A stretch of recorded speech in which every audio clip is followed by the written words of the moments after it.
sudah diganti di tahun 2024, sehingga instrumen akreditasi yang digunakan di tahun 2026 itu adalah IA 2024 versi 2026. Oleh karena itu, agar memudahkan Bapak Ibu semuanya terkait dengan pengisian sinadita dan pemahaman secara menyeluruh tentang instrumen akreditasi, maka mari kita simak dengan bersama paparan langsung dari Profesor Dr. Rosminingsih. Beliau akan menjelaskan secara detail tentang instrumen akreditasi 2024 Ban PDM yang sudah dilaksanakan di 2 tahun terakhir. Bapak Ibu yang saya hormati, untuk menyingkat waktu kepada beliaunya Ibu Prof. Rosminingsih, saya persilahkan. Monggo Ibu. Alhamdulillah, matur nuwun Pak Hadi Suryanto selaku moderator. Suara saya kedengaran Ibu Bapak? Jelas Bu. Ampun, alhamdulillah. Assalamualaikum warahmatullahi wabarakatuh. Selamat siang, salam sejahtera untuk kita semua, sehat tentunya untuk kita semua, apalagi di bulan Ramadan ini, kita perlu menjaga kesehatan. Terima kasih saya sampaikan pada Bapak Ketua yang sudah mendampingi kami semuanya. Juga di sini ada rekan saya Pak Muji, nanti akan menyampaikan materi juga setelah saya. Selamat siang Bu. Siang Mas. Dan tentunya anak-anak sekretariat yang selalu siap untuk mendampingi anggota menyampaikan materi untuk semuanya. Atur nuwun untuk semuanya. Yang tidak kalah pentingnya untuk para peserta sosialisasi pada siang hari ini. Tadi sudah disampaikan Bapak Ketua, ini jam-jam kritis. Ya. Tentunya kehadiran Ibu Bapak pada saat ini perlu diapresiasi. Jadi ini satu ujian, yang ujiannya bukan hanya dari sisi fisik, tetapi justru pada bagaimana kita bisa mempersiapkan diri untuk menyerap informasi yang sangat penting untuk kepentingan banyak orang. Izinkan saya untuk share screen.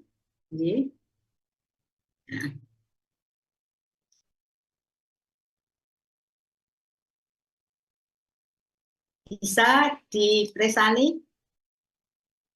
Sudah jelas Bu. Sudah jelas, alhamdulillah. Ibu Bapak sekalian, tentunya kita harus menganggap atau menanamkan pada diri kita bahwa akreditasi itu bukanlah kepentingan pemerintah, tetapi yang utama adalah kepentingan institusi satuan pendidikan, bahwa dengan akreditasi saya akan siap untuk memberikan pelayanan pendidikan yang bermutu. Karena bagaimanapun juga kalau kita bisa memberikan pelayanan yang bermutu, manfaatnya bukan hanya untuk lembaga pendidikan yang bersangkutan, tetapi masyarakat kita, anak-anak kita ke depan itu menjadi anak-anak yang cerdas dan tentunya bisa memberikan kontribusi untuk masyarakat pada umumnya. Nah ini janganlah akreditasi itu dianggap momok. Kebanyakan ketika ada instruksi, informasi bahwa sekolah ini akan divisitasi, waduh ini bisa-bisa beberapa bulan terakhir nggak tidur, nyiapkan ini, nyiapkan ini, nyiapkan ini. Padahal sebenarnya itu tidak perlu seperti itu. Kalau seandainya setiap satuan pendidikan itu tertib dalam menata administrasinya. Kita kadang-kadang kelemahannya tidak tertib di administrasi, sehingga ketika begitu ada informasi mau divisitasi, bisa-bisa 1 minggu tidak tidur, wayangan terus. Nah pas divisit badannya sudah lemah, ujung-ujungnya malah tidak bisa menerima asesor dengan baik. Itu terjadi sungguh itu beberapa waktu yang lalu. begitu ada visitasi, kepala sekolahnya sakit. Karena sebelumnya harus mempersiapkan dengan cara kejar tayang. Nah, jadi ini yang harus kita tanamkan dulu pada diri kita. Nanti di strategi visitasi akan disajikan oleh Pak Muji tentunya. Nah, Ibu Bapak sekalian, jadi penjenengan yang diundang pada siang hari ini memang masuk pada sasaran untuk divisitasi. Kalau kita lihat sasaran untuk tingkat nasional itu sekitar 44.000 termasuk PAUD, yang 34.652 itu adalah untuk dismen, sedangkan 9.353 itu untuk PAUD. Nah, PAUD ini memang saat ini masih sedang dipersiapkan instrumen akreditasi untuk PAUD, karena instrumen yang lama itu sudah habis waktunya pada akhir 2025. Sehingga saat ini visitasi untuk PAUD mungkin nanti agak belakangan, karena masih menunggu penyiapan asesor dengan instrumen yang baru. Nah, untuk Jawa Timur, relatif juga banyak, hampir 5.400-an, dan itu yang 648 adalah PAUD, sedangkan yang dasmennya 4.783. Selain sasaran yang divisitasi langsung, ini ada yang otomasi. Jawa Timur mendapat kuota sekitar 9.275, yang terdiri atas SD, SMP, SMA, dan kesetaraan itu 8.611. Sedangkan SMK atau MAK itu 664. Ibu Bapak sekalian, untuk SPK dan SLB itu tidak ada otomasi. Jadi semuanya yang masuk sasaran adalah untuk divisi. Nah, kira-kira ketika otomasi itu dilakukan apa dasarnya? Kenapa Satdik yang di sana, lembaga yang di sana divisit, yang satunya kok langsung terbit perpanjangan? Nah, itu dasarnya dari dashboard monitoring yang sumber datanya dari profil satuan pendidikan yang bersangkutan, dari raport pendidikan, dari Dapodik, dari EMIS, dan bahkan juga sekarang ada AN untuk melihat dalam hal evaluasi dari hasil pembelajaran. Nah, oleh karena itu Ibu Bapak sekalian, ketika dashboard ini memantau, ternyata satuan pendidikan ini mengalami penurunan dari tahun-tahun yang lalu. Nah, kalau sudah ada penurunan nilai berdasarkan dashboard monitoring, ataupun ada peningkatan nilai, ini adalah termasuk kuota yang akan divisitasi. Tetapi ketika hasilnya itu stagnan, dari tahun ke tahun, mungkin 2-3 tahun belakangan tidak ada pergerakan yang signifikan, akan diterbitkan sertifikat secara otomatis sesuai dengan sertifikat yang terakhir. Jadi kalau ada yang minta, saya nggak usah divisit, saya maunya langsung dapat perpanjangan, ya tidak bisa seperti itu. Karena sudah ada sistem yang menilai apakah kinerja Ibu Bapak itu baik, tetap, meningkat, atau turun. Nah, yang meningkat dan turun inilah yang nanti akan jadi sasaran untuk divisitasi. Nah, tadi sudah disampaikan oleh Bapak Ketua juga, bahwa sasaran untuk visitasi atau akreditasi tahun ini itu ada 6 poin yang perlu diperhatikan. Yang pertama adalah sasaran baru yang belum pernah diakreditasi tapi telah meluluskan atau mungkin akan meluluskan tahun 2026. Nah, ini biasanya lulusannya ketika mau melanjutkan bingung. Akreditasi lembaga saya apa, atau mungkin ketika kemarin ikut ujian kemudian meluluskan tentunya karena belum punya sertifikat akreditasi, dia ikut lembaga lain yang sudah punya akreditasi. Nah, ini adalah prioritas pertama. Jadi kalau lembaga ibu bapak kemungkinan sudah pernah meluluskan, tapi dulu ikut lembaga lain ujiannya, nah, dan sekarang punya kelas akhir yang akan ujian dan akan meluluskan, itu menjadi prioritas. Dan ini akan divisit bulan April. Kenapa begitu? Karena nanti ketika ada ujian UN, ya, kalau dulu UN mungkin ujian akhir sekolah, ketika nanti sekitar bulan April, itu ijazahnya itu sudah dikeluarkan oleh lembaga yang memiliki status akreditasi. Jangan sampai nanti lembaganya tidak punya status, ya. Tetapi paling tidak kalau memang kondisinya itu memaksa, ya, jadi ini nanti diharapkan setelah divisit kemudian hasilnya mungkin tidak maksimal, ya, paling tidak status akreditasi sementara dulu sambil melihat atau menunggu perkembangan lebih lanjut. Jadi itu prioritas yang pertama adalah divisit bulan April, sebelum meluluskan memiliki status akreditasi harusnya, dan tidak ada surat keputusan peringkat akreditasi sementara. Jadi ini nggak ada. Kalau dulu kan yang penting diterbitkan gitu ya, yang penting punya akreditasi, tapi sekarang harus divisit.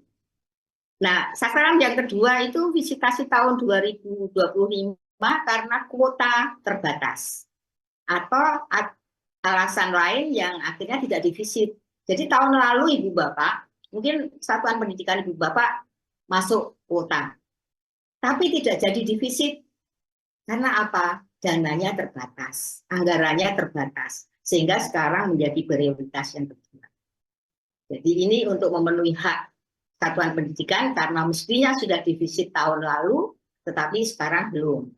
Sampai saat tahun lalu tidak jadi divisit, akibat dananya mungkin terbatas. Nah, oleh karena itu menjadi prioritas juga pada bulan April. Kemudian juga tidak ada perpanjangan sertifikat yang telah habis, makanya harus divisit. Karena tahun lalu mestinya sasaran tidak jadi divisit. Nah, kemudian prioritas yang ketiga, tidak terakreditasi 2 tahun atau lebih. Jadi institusi Ibu Bapak sudah 2 tahun habis, tapi belum divisit, ya. Nah, ini menjadi prioritas juga divisit pada bulan April. Sebelum meluluskan, harapannya sudah ada status akreditasi. Dan juga tidak ada surat keputusan sebagai peringkat sementara, nggak ada. Kalau dulu-dulu ada, tapi sekarang sudah harus divisit sehingga bisa menentukan apa peringkatnya. Jadi bukan sementara lagi, tapi sudah definitif. Kemudian yang keempat, Satdik yang bersertifikat habis tahun 2026, ya, dan ditetapkan oleh Ban PDM, menunjukkan kinerja yang menurun. Nah, tadi saya katakan dari pemantauan dashboard, kelihatan kinerja satuan pendidikan Ibu Bapak itu menurun atau meningkat.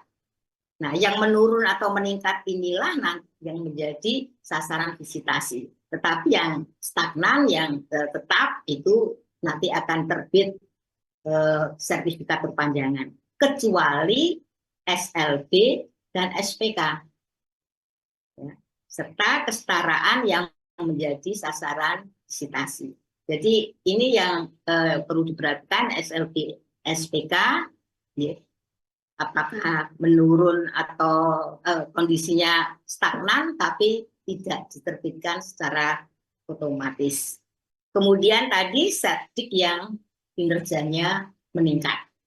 Jadi kalau yang meningkat pasti akan divisit karena harapannya peringkatnya akan lebih baik dari yang sebelumnya. Kalau sebelumnya B, ketika ditengarai kinerjanya bagus, maka ini akan divisit supaya nanti peringkatnya bisa menjadi A.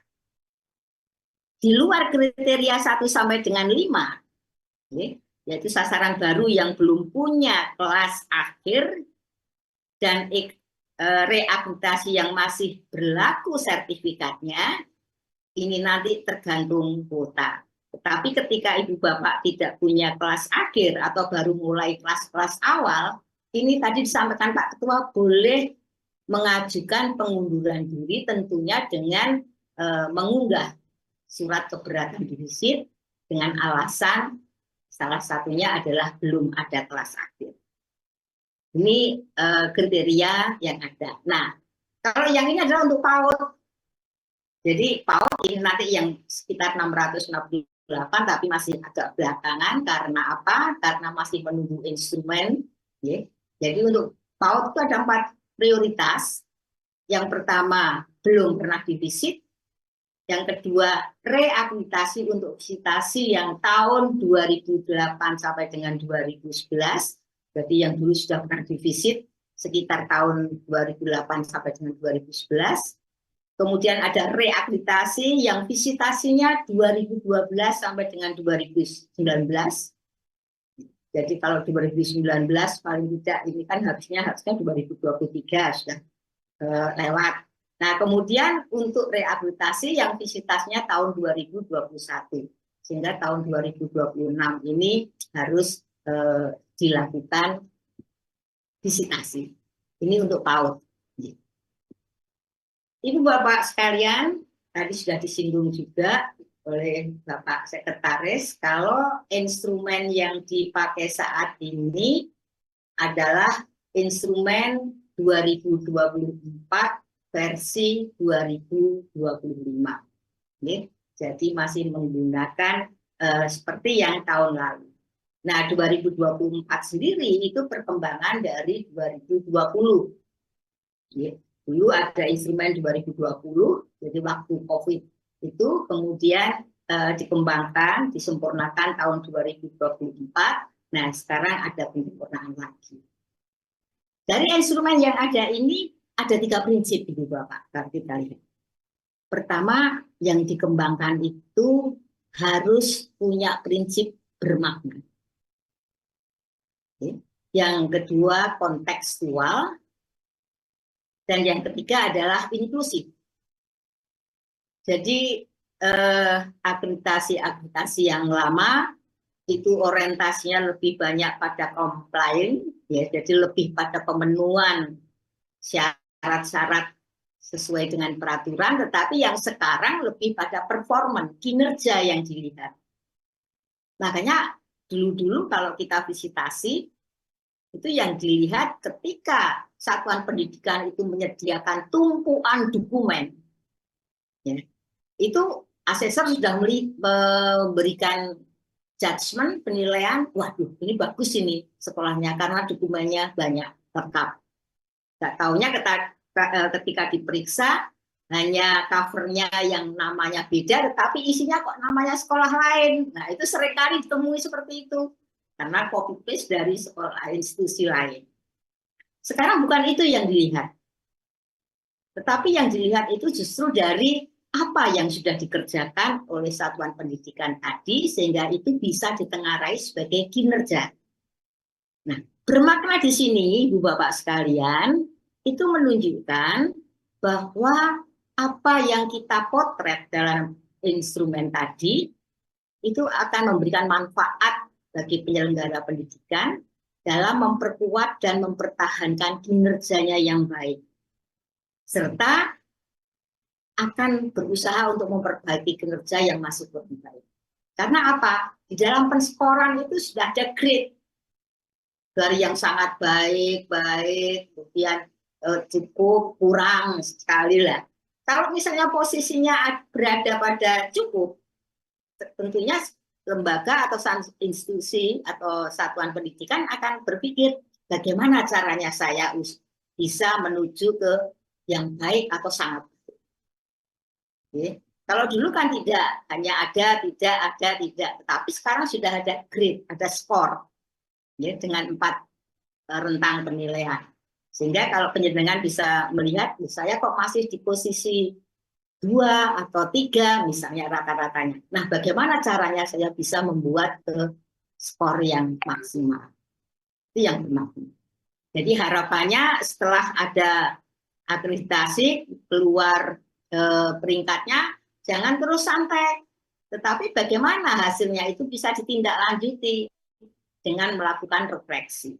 Mana yang kurang baik akan disempurnakan supaya berikutnya kalau ada reaktivasi hasilnya sudah lebih baik. Yang kedua, kontekstual. Mengakomodasi keragaman cara sekolah menyediakan layanan pendidikan yang berkualitas. Jadi Ibu Bapak, di dalam makna kontekstual ini maksudnya bahwa tidak ada satu pola yang baku ya, yang dipakai untuk memotret semua sekolah terkait dengan layanan yang diberikan. Misalnya ketika menyusun RPP, yang satu mungkin formatnya tidak terlalu sempurna, tetapi yang jelas memuat komponen-komponen apa yang harus muncul di dalam RPP. Jadi kadang-kadang ada yang buat RPP itu sampai 25 halaman. Tapi ada yang hanya cukup 1 lembar, cukup. Tapi isinya sama. Itu bisa dipakai untuk pijakan kita, guru-guru, ya, untuk memberikan pembelajaran yang bermutu. Mungkin yang lain berkaitan dengan membangun rasa nasionalisme misalnya. Yang satu mengembangkan satu pola mungkin dengan ya pagi mendengarkan lagu nasional sebagai satu bentuk menggugah jiwa nasionalisme. Tetapi yang lain dengan pola yang lain lagi, tidak masalah. Jadi artinya tidak ada satu pola yang baku untuk memotret kinerja dari sekolah. Boleh dikembangkan sesuai dengan kearifan lokal masing-masing. Yang penting kontennya, isinya, itu memuat apa yang harus dipotret. Nah, kemudian yang ketiga, inklusif. Jadi inklusif ini mengenali karakteristik umum yang berlaku untuk semua jalur, jenjang, dan jenis pendidikan, dengan tetap memperhatikan karakteristik khusus dari masing-masing jalur, jenjang, dan jenis pendidikan yang berbeda. Nah, maksudnya dengan instrumen yang sekarang kita pakai, yang nanti juga untuk PAUD, itu harapannya secara umum yang mau dipotret dari mulai PAUD, SD, atau pendidikan dasar, dan menengah, itu adalah polanya sama. Jadi ada semacam benang merah di dalam memotret kinerja satuan pendidikan mulai dari PAUD sampai dengan pendidikan menengah. Ini yang diharapkan. Kalau dulu kan terpisah instrumen PAUD dengan Dasmen. Yang PAUD kebetulan habis masanya pada akhir 2025 nanti. Tapi untuk kedepannya menggunakan instrumen yang sama. Hanya disesuaikan dengan jenjangnya. Nah, kalau kita lihat, Ibu Bapak, instrumen yang 2024 versi 2025 ini itu memiliki 3 komponen. Ya. Komponen yang pertama itu mengukur bagaimana pendidik, jadi kinerja pendidik dalam mengelola proses pembelajaran yang berpusat pada peserta didik, student center, ya, bukan gurunya yang aktif. Kalau dulu sebenarnya sudah ada namanya CBSA, cara belajar siswa aktif. Tetapi karena konsep itu dalam penerapannya tidak disesuaikan dengan filosofinya, dengan bagaimana latar belakang munculnya CBSA, yang terjadi apa? Cak bodo soyo akeh. Bukan lagi cara belajar siswa aktif. Karena yang mestinya kelasnya harus berisi hanya 20 orang, diisi 40 orang. Bagaimana kita bisa membuat kelas itu mobile? Mau dibuat kelas untuk diskusi kelompok kecil, kelompok besar, klasikal, itu ketika diterapkan awal-awal PBSA nggak ada maknanya. Siswa akhirnya jadi terbebani karena selalu diberi tugas, semua guru memberi tugas biar aktif, ujung-ujungnya orang tuanya yang aktif. Nah, itu tentunya harus diperhatikan apakah sekolah itu masih seperti itu. Nah, ketika berpusat pada peserta didik, tentunya harus kita melihat orientasinya bagaimana guru mengembangkan sesuatu yang diharapkan bisa mengacu dari apa yang dibutuhkan, apa yang dimiliki oleh peserta. Nah, komponen yang kedua itu memotret dari sisi kepemimpinan. Ya, kalau tadi dari sisi pendidiknya, nah sekarang dari kepemimpinan, jadi kepala sekolah. Kepala sekolahnya betul-betul memiliki kompetensi, bukan hanya ya, kompetensi dari sisi akademiknya, personal, profesional, tetapi ada entrepreneurnya enggak, kewirausahaan. Nah, karena itu menjadi salah satu persyaratan kompetensi yang harus dimiliki oleh kepala sekolah. Kalau kepala sekolahnya hanya diem saja, tapi kurang inisiatif yang bisa dipakai untuk menggali potensi-potensi untuk mengembangkan sekolah, berarti di sini kinerjanya belum maksimal. Nah, yang ketiga, komponen iklim lingkungan belajar. Jadi dalam iklim lingkungan belajar itu yang dilihat adalah bagaimana suasana di sekolah maupun di kelas. Apakah ada bullying? Apakah masih membeda-bedakan ya, antara etnis yang satu dengan yang lain? Jadi belum menggambarkan iklim kebinekaan. Jadi ada yang merasa minoritas terus dikucilkan. Nah, itu perlu dipotret juga. Jadi 3 komponen ini yang nanti masuk di dalam butir-butir pertanyaan yang dikembangkan oleh IA 2024 versi 2025. Nah, Ibu Bapak sekalian, jadi seperti tadi saya katakan bahwa komponen ini yang ada di dalam IA 2024 dan versi 2025 itu ada 3 komponen. Komponen pertama itu terdiri dari 4 butir dengan 20 indikator. Nah, 4 butir itu apa saja? Itu ada pendidik menyediakan dukungan sosial emosional bagi peserta didik dalam proses pembelajaran. Jadi suasananya mencekam atau suasananya ada joyful learning di situ. Jadi kadang-kadang ada pendidik yang melihat kelasnya kalau rame, kalau banyak diskusi atau banyak yang bertanya itu malah nggak suka. Maunya kelasnya tenang, diem. Gitu. Apakah seperti itu yang terjadi?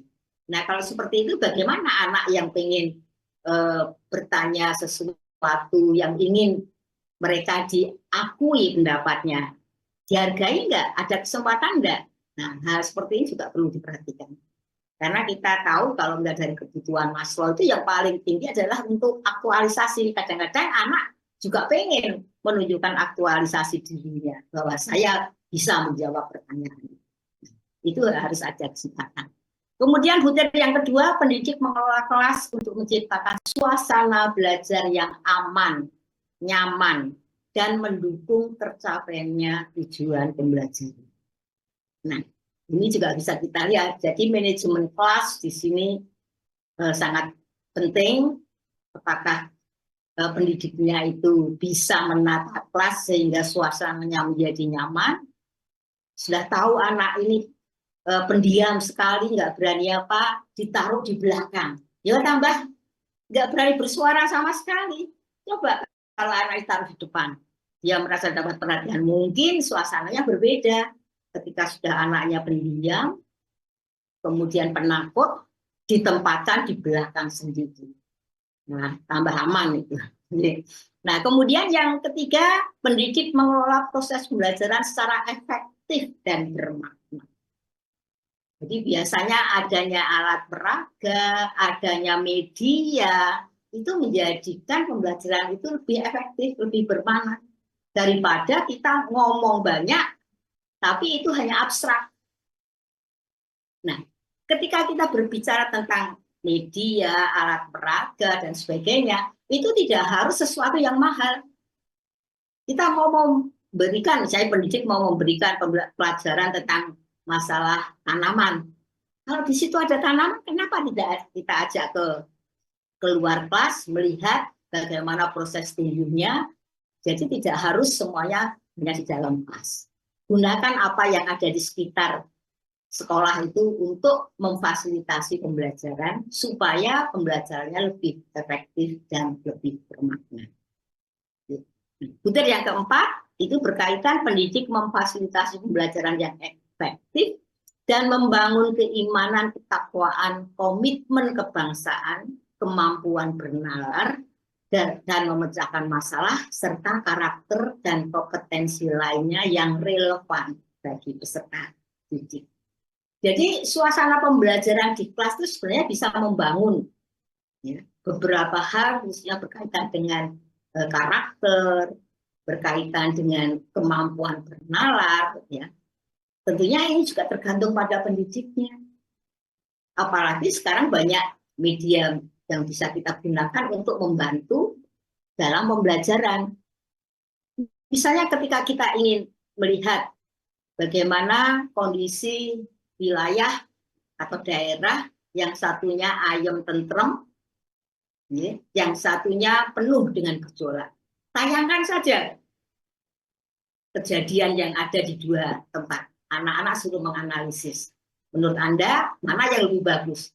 Desa A atau yang desa B? Apa alasannya? Itu sesuatu yang sangat mudah sekarang.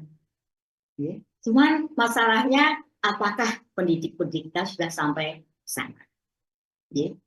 Ibu Bapak yang saya hormati, komponen yang kedua, ini ada 5 butir dengan 16 indikator.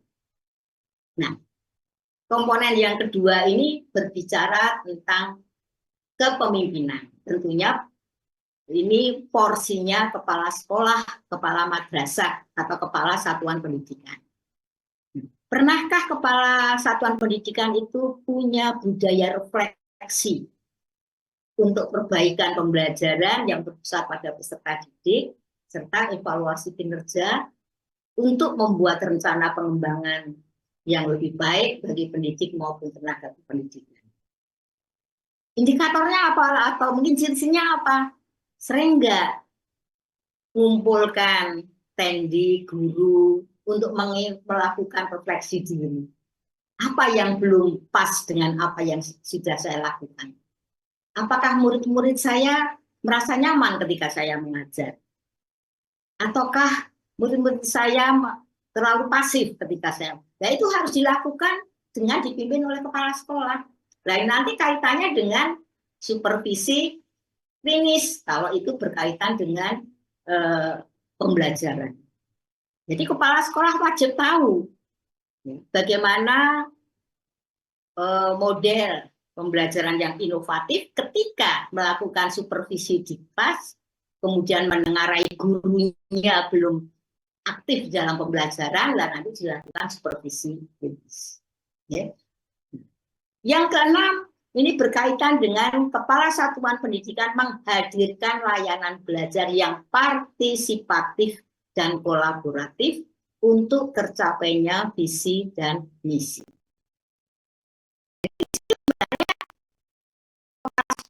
Tadi yang berkaitan dengan kompetensi entrepreneurnya itu, dia bisa membangun kemitraan dengan berbagai hal supaya apa? Supaya pembelajaran itu betul-betul bisa memberikan manfaat. Apa layanan pendidikan yang diberikan di sekolah itu memberikan manfaat bukan hanya untuk siswa, tapi juga orang tua dan juga masyarakat di sekitarnya. Contoh mungkin bagaimana kita bisa membangun jiwa sosial. Kalau ternyata diajak bakti sosial ke masyarakat di sekitarnya. Setelah selesai, anak-anak diajak diskusi. Apa yang Anda rasakan? Apa yang kalian rasakan setelah tadi berbagi dengan orang-orang duafa di sekitar Anda di sana? Itu wajib, meskipun mungkin tempatnya tidak terlalu jauh dari sekolah, waktunya tidak terlalu lama, tetapi ada makna yang bisa diambil dari situ. Yang ketujuh, kepala satuan pendidikan memastikan pengelolaan anggaran dilakukan sesuai dengan perencanaan, berdasarkan refleksi yang berbasis secara transparan dan akuntabel. Nah, kadang-kadang ada satu anggapan, pokoknya kalau ada masalah keuangan, yang paling tahu itu kepala sekolah dengan malaikat, yang lain tidak boleh tahu. Nah, itu Ya nggak benar, karena ini namanya transparansi ya harus dirembuk dari awal.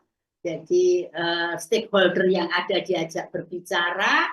Kalau misalnya sumbernya kurang, bagaimana caranya, itu semua dibicarakan bareng-bareng. Termasuk pertanggungjawabannya. Untuk apa harus transparan. Nah, kalau pengelolaan keuangan ini transparan, orang akan memberikan sumbangan bantuan itu tidak ragu-ragu. Saya pernah mengamati waktu itu komite sekolah di suatu daerah, dia sampai bisa, komite ini bisa mendatangkan 20 unit komputer untuk kepentingan siswa tanpa harus mengeluarkan biaya apapun. Dan hasilnya bisa dimanfaatkan oleh siswa, oleh masyarakat, artinya orang di sekitar sekolah yang pengen belajar itu bisa kursus di situ. Loh, kan malah ada tambahan penghasilan untuk maintenance-nya. Tapi semuanya transparan, ditulis di papan pengumuman. Uang masuk sekian digunakan untuk ini, untuk ini. Itu. Itu kalau kita mau memberikan sumbangan itu nggak mikir lagi karena betul-betul dimanfaatkan. Nah, kemudian termasuk juga dalam sarana prasarana. Jangan sampai kita mendatangkan atau mengadakan sarpras, tapi bukan untuk kepentingan peserta didik. Jadi yang penting bukan mahalnya, bukan banyaknya, tapi bermanfaat apa tidak. Nah ini nanti Ibu Bapak ketika kita ada asesor yang datang visitasi, yang dilihat itu bukan jumlahnya banyak sarana prasarana, tapi sarana prasarana itu dipakai enggak. Punya alat musik lengkap, tapi ternyata masih ditutupi rapat, biar nggak kena debu. Atau mungkin punya gamelan, tapi debunya setelah digores dengan tangan itu tebal sekali. Nah, ini kan menunjukkan dipakai. Nah itu jangan sampai. Tapi yang dilihat adalah kebermanfaatannya. Nah yang ke-9, kepala satu.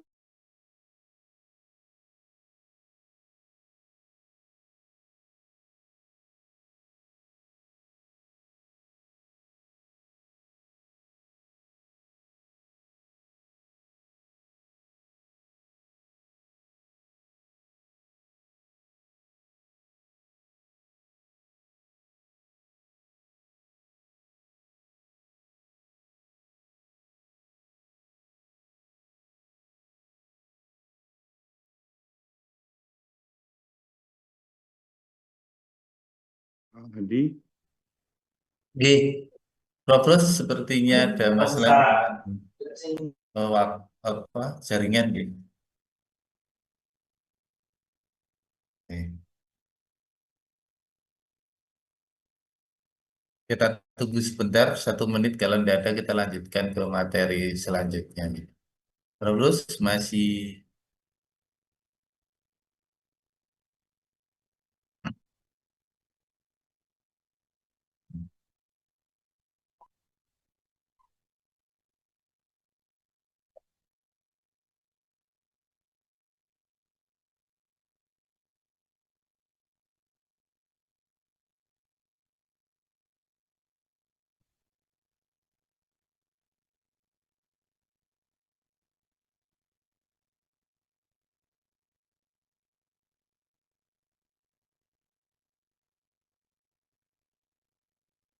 Oke, karena waktunya sudah cukup untuk pemateri pertama, mungkin nanti Bapak Ibu semuanya bisa melakukan tanya jawab di akhir sesi. Di akhir sesi nanti kita buka tanya jawab untuk kali ini. Nanti materi pertama IA, instrumen akuntansi, yang kedua Sispena, nanti ada Mas Ponen Teguh, lalu ada kebijakan nanti yang disampaikan oleh Pak Muji, dan setelah itu nanti baru sesi tanya jawab.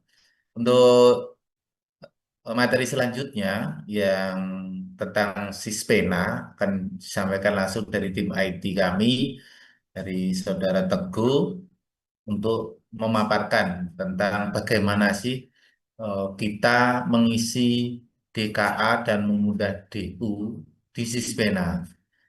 Oleh karena itu saya berharap sekali Bapak Ibu semuanya untuk memperhatikan betul apa yang disampaikan sehingga secara teknis Bapak Ibu bisa melengkapi, mengisi seluruh rangkaian instrumen yang akan dinilai oleh asesor nanti di kegiatan pravisitasi sehingga ketika nanti perlu menggali data lebih lanjut punya banyak bekal terkait dengan penilaian satuan pendidikan Bapak Ibu semuanya.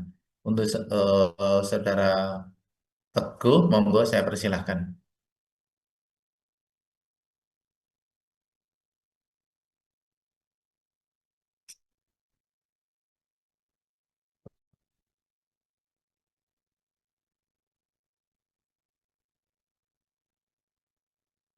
Monggo.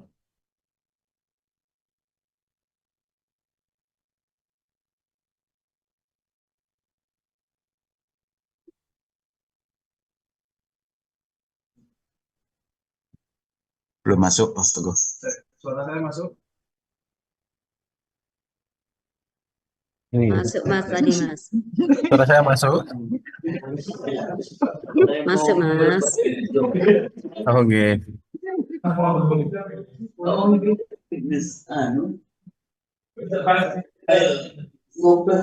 Oke, Assalamualaikum warahmatullahi wabarakatuh.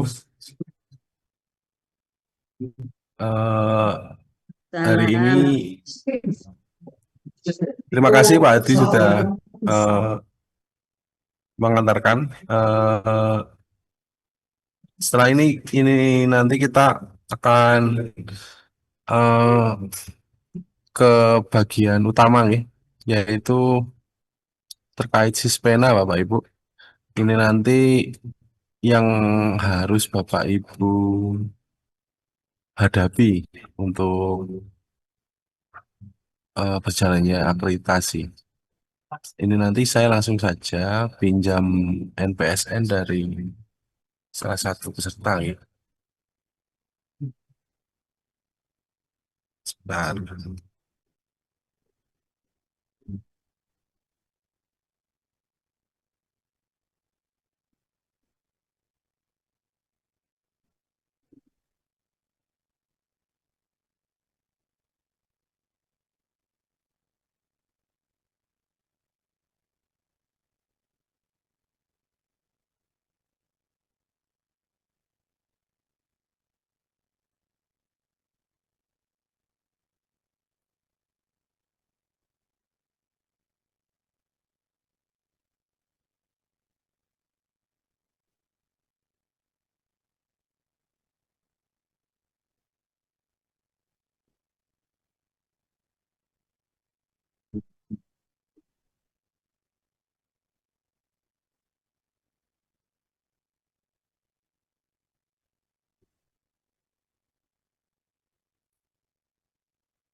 Ini nanti saya pinjam NPSN dari peserta saja. Oke.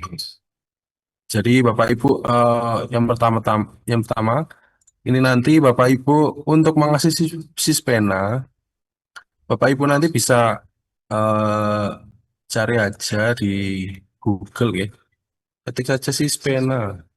Ini nanti akan muncul di sini yang paling atas ini. Di sini nanti ketika Bapak Ibu ketik Sispena, nanti pilih yang Sispena PDM ini. Nanti otomatis akan diarahkan ke halaman ini. Nah, di sini nanti Bapak Ibu loginnya, kalau masih belum dirubah passwordnya, ini nanti bisa login menggunakan NPSN gitu. Jadi saya contohkan pinjam NPSN dari salah satu peserta. Hmm.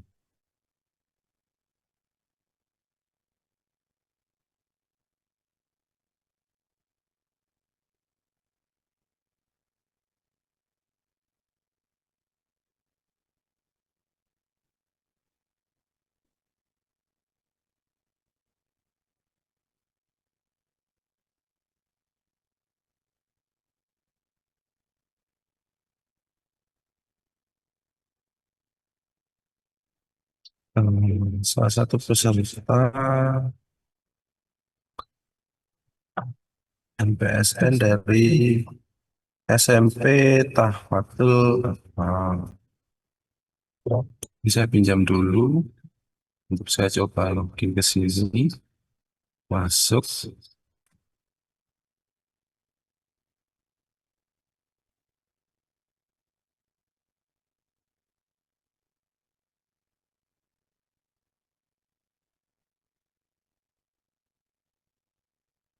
Nah, di sini nanti Bapak Ibu setelah login akan disuguhkan atau ditampilkan yang utamanya nanti di sini edit profil nih.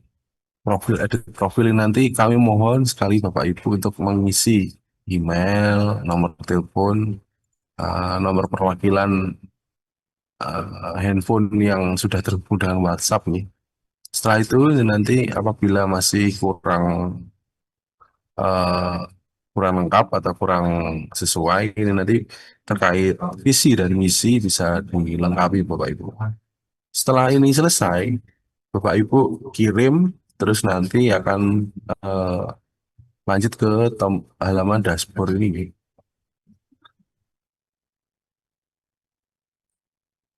Di dashboard ini harusnya ada pengajuan Bapak Ibu. Bentar masih loading. Nah, kalau di dashboard sudah tidak ada pengajuan, sepertinya di menu DKA ini nanti sudah bisa diisi. Nah, ini berarti lembaga SMP atau Atfal ini sudah bisa melaksanakan pengisian DKA nih. Di situ nanti ada dokumentasi utama dan deskripsi kinerja asesi. Nah, yang pertama, sebelum kita ke sini, kita ke dashboard dulu. Jadi, sebelum Bapak Ibu melaksanakan DKA, ini nanti akan kosong Bapak Ibu apabila Bapak Ibu masih belum mengajukan nih. Jadi kalau di dashboard masih ada tombol ajukan, itu nanti kami mohon Bapak Ibu untuk segera melaksanakan pengajuan akreditasi. Nah, setelah Bapak Ibu melakukan pengajuan, ditunggu apabila tombol pengajuan sudah hilang, berarti otomatis di DKA ini nanti harusnya sudah muncul Bapak Ibu. Di menu DKA ini, Bapak Ibu, yang pertama dilakukan adalah melaksanakan atau melakukan unggah dokumentasi utama di sini. Bapak Ibu masuk ke dokumentasi utama. Nah, di sini apabila masih belum hijau atau statusnya belum menjadi sudah unggah, itu udah berarti Bapak Ibu masih belum diunggah gitu. Seperti rencana kegiatan dan anggaran sekolah di sini masih belum diunggah. Nah, jadi di sini nanti saya sarankan pada Bapak Ibu utamanya memang membaca ini nih.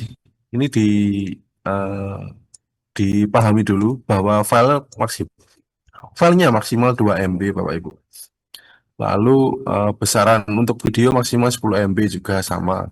Terus jenis file yang diizinkan adalah PDF, JPG, PNG, sama MP4. Terus dan seterusnya nih, dipahami dulu.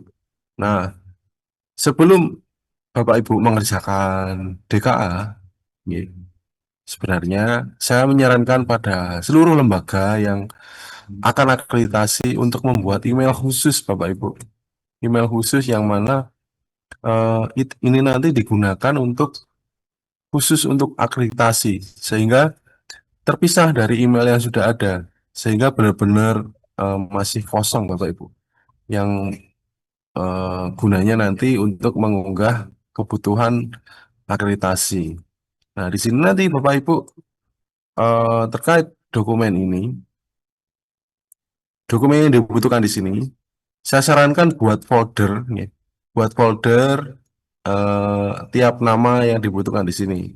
Yang mana di folder di dalam Google Drive pada email baru yang sudah dibuat tadi, itu nanti berisi keenam file ini. Nah, setelah itu bagaimana? Link dari keenam folder ini di PDF-kan, Bapak Ibu.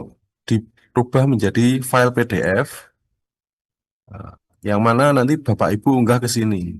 Jadi ketika kita klik di sini, ini nanti munculnya bukan file seperti ini. Nah, kalau di sini kan bisa dibaca, ya tidak masalah juga. Sebenarnya juga tidak masalah apabila mengunggah dokumennya ke sini. Namun kalau untuk lebih rapi lagi, Bapak Ibu bisa gunakan Google Drive yang khusus untuk akreditasi Bapak Ibu nih.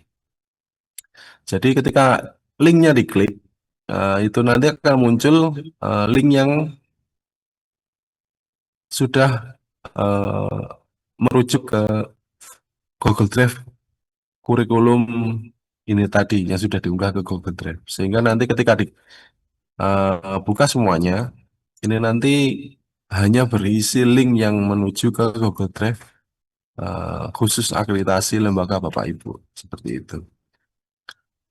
Sampai di sini menangkap ya maksud saya ya. Nanti bisa tanya lebih lanjut setelah sesi tanya ini nanti. Saya kembali di dokumen sudah selesai, berarti kita lanjut ke menu deskripsi kinerja asesi, Bapak Ibu. Di sini menu deskripsi kinerja asesi, Bapak Ibu diminta untuk bercerita nih. Bercerita terkait proses kegiatan belajar mengajar yang ada di lembaga Bapak Ibu. Nah, untuk dasmen SD, SMP, seingat saya butirnya 14. Yang untuk SMA juga sama seperti 14. Terus yang khusus itu untuk SMK dan lembaga kesetaraan atau yang SLB mungkin ada butir kekhususan nanti. Di sini nanti ketika Bapak Ibu klik satu, ini nanti akan muncul butir yang pertama ya, nomor 1. Komponen 1, yang mana ini nanti Bapak Ibu membaca dulu indikator yang diminta di butir 1 ini. Nah, dari keempat indikator ini dibaca dulu instruksinya yang diminta untuk dideskripsikan apa saja yang nanti Bapak Ibu tulis di sini. Bapak Ibu tulis, terus nanti dipastikan maksimal 1000 karakter ya Bapak Ibu. Karena kalau lebih itu nanti tidak akan muat atau tidak akan menunjukkan poin yang diminta dari indikator yang ada di sini. Jadi sebisa mungkin yang poin-poin saja yang ditulis di sini Bapak Ibu. Nah, setelah Bapak Ibu menceritakan dari indikator yang diminta, instruksi yang diminta, ini nanti Bapak Ibu memberikan identifikasi bukti kerja lain, yang mana Bapak Ibu bisa melampirkan lampiran atau dokumentasi yang mendukung dari deskripsi yang telah Bapak Ibu deskripsikan di kolom ini. Sehingga ini nanti bisa berisi link Google Drive yang mana di dalam link tersebut itu nanti melampirkan dokumen-dokumen yang dibutuhkan untuk komponen 1 ini atau butir 1. Dan seterusnya Bapak Ibu. Kita ke contohnya ke butir 2 ini juga sama diminta deskripsi kinerja asesi dan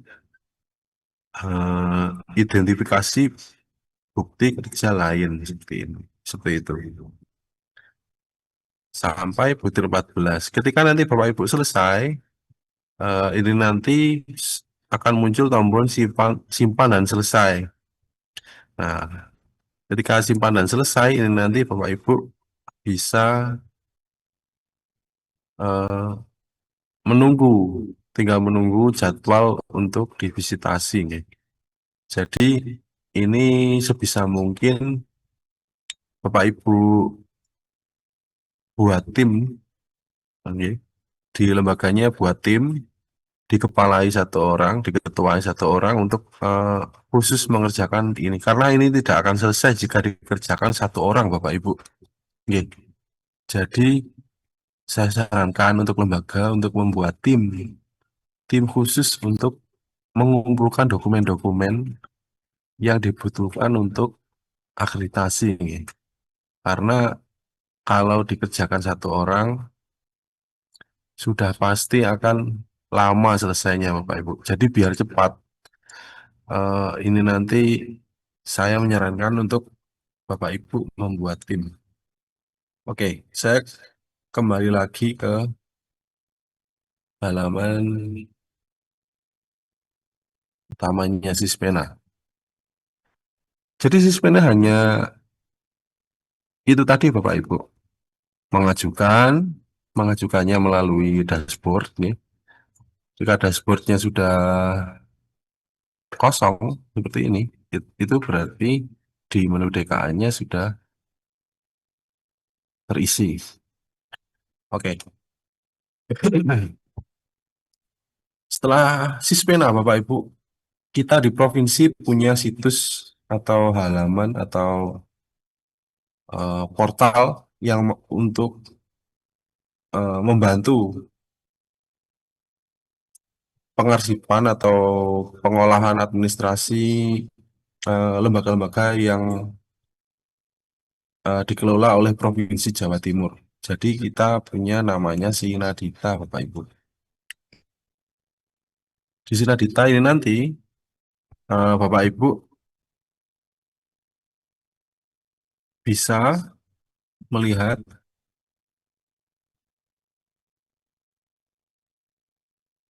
ini contoh yang passwordnya dirubah ya, mungkin sehingga tidak bisa login.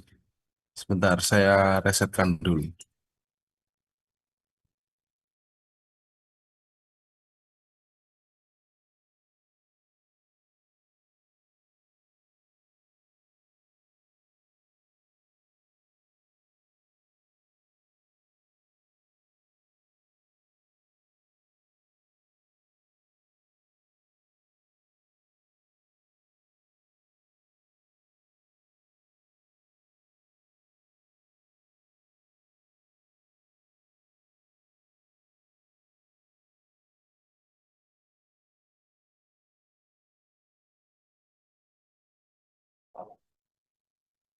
Gimana?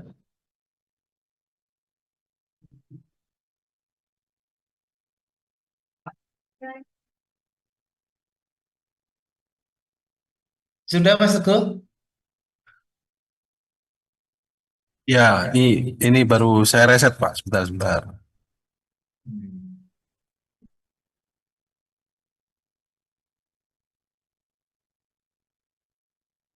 Oke, saya coba simulasikan untuk login Sinadita lagi. Jadi di sini Bapak Ibu ketika nanti masuk Sinadita pada dashboardnya, ini nanti Bapak Ibu kami minta untuk melakukan verifikasi ya di sini. Yang utamanya, ketika Bapak Ibu klik verifikasi, ini nanti akan muncul, nah ini untuk arsip provinsi Bapak Ibu. Jadi kalau di Sispena kan tidak diminta nama kepala, nomor HP kepala, nama operator, HP operator yang khusus memang. Jadi nama kepala sekolahnya siapa, nama operatornya siapa. Seperti itu. Jadi kita nanti bisa lebih kenal, lebih dekat dengan lembaga satu sama lain, ya. Di sini nanti Bapak Ibu eh, kami mohon untuk verifikasi apabila lembaganya baru, ya. Di sini ada opsi pilihan kelas 0 sampai 12. Nah, ini nanti seumpama jenjangnya SD, ya. Berarti Bapak isi kelasnya terakhir 1 sampai 6. Kalau SMP 7 sampai 9, kelas terakhirnya kelas berapa? Yang SMA atau yang setara ya, SD atau MI, eh, SMP atau MPTS, SMA atau MA ini nanti disesuaikan pilih kelas terakhirnya untuk khusus lembaga baru.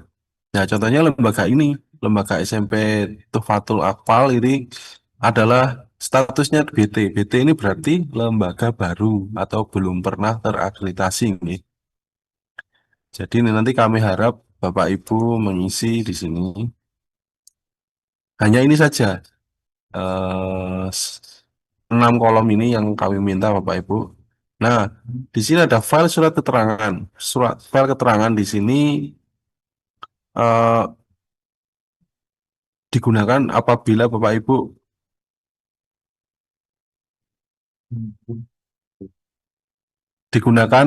lembaga yang eh, menjadi sasaran dinyatakan mundur atau tutup nih. Di sini nanti Bapak Ibu bisa mengunggah file yang mana di sini diminta keterangan ditandatangani oleh kepala sekolah, kepala madrasah, yayasan, dinas, kemenak atau Capdin. Di sini file khusus tidak wajib diisi apabila tidak ada kendala Bapak Ibu nih. Namun ketika Bapak Ibu lembaganya mau menyatakan mundur untuk diakreditasi atau lembaganya tutup, Bapak Ibu nanti kami minta untuk mengunggah suratnya melalui kolom ini Bapak Ibu, seperti itu. Oke, saya kembali lagi ke halaman utama. Di sini nanti Bapak Ibu bisa melihat riwayat ya. Ketika sudah terakreditasi nanti akan tiap 5 tahun akan bertambah nih, sehingga riwayat yang tahun-tahun lalu, tahun-tahun sebelumnya ini nanti bisa terekap di sini Bapak Ibu. Nah, di sini nanti untuk informasi akreditasi tahun ini Bapak Ibu bisa dapatkan dengan join di WhatsApp nih. Ini nanti ketika Bapak Ibu klik, ini nanti langsung merujuk ke grup yang sudah teman-teman buat untuk nanti informasi update terkait akreditasi atau bisa nanti sharing-sharing di dalam grup tersebut Bapak Ibu. Eh, Silakan diklik join WhatsApp di sini. Jadi ketika nanti apabila Bapak Ibu eh, gagal atau kendala login ke Sinadita, Bapak Ibu nanti bisa chat saya nih. Untuk nanti saya bantu resetkan password Bapak Ibu. Mungkin sekian yang bisa saya sampaikan Bapak Ibu. Saya kembalikan lagi ke Pak Hadi. Matur nuwun sudah eh, menyimak Bapak Ibu. Nggih. Saya akhiri, wassalamualaikum warahmatullahi wabarakatuh.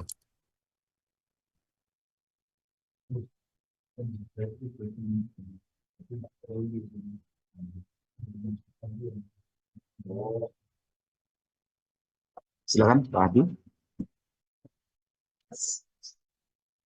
Itu tadi paparan dari Mas Teguh terkait dengan Siswena. Tentu hal teknis mohon untuk diperhatikan berbagai hal yang berada di Siswena. Oleh karena itu, Bapak Ibu semuanya bisa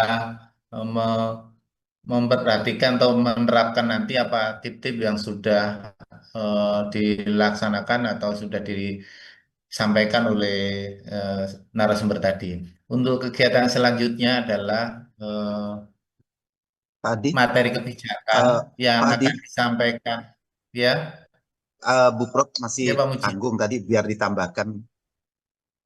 Oh gitu. Ini tadi Bu Prof Siap. tidak apa-apa, biar belum nambahkan.